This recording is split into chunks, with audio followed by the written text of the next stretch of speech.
భారీ అంచనాల మధ్య రిలీజ్ అయిన థగ్ లైఫ్ ఆ అంచనాలు అందుకోవడంలో ఘోరంగా వైఫల్యం చెందిన సంగతి తెలిసిందే.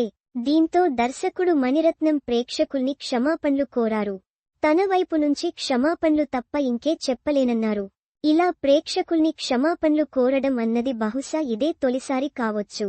దర్శకుడిగా ఇప్పటివరకు ఎన్నో సినిమాలు చేశారు. వాటిలో విజయాలతో పాటు పరాజయాలు ఎన్నో ఉన్నాయి.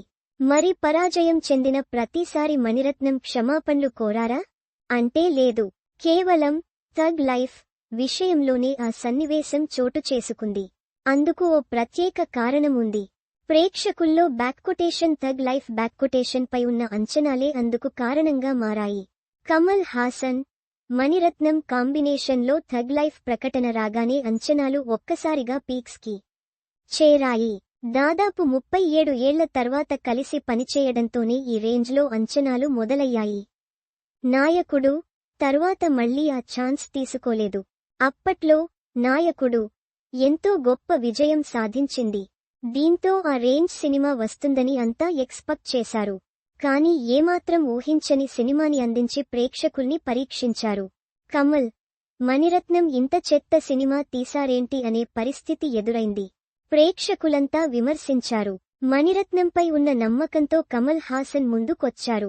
ఆ నమ్మకాన్ని మణిసార్ నిలబెట్టుకోలేకపోయారు. ఈ విషయంలో కమల్ అభిమానులు ఎంతో నిరుత్సాహానికి గురయ్యారు.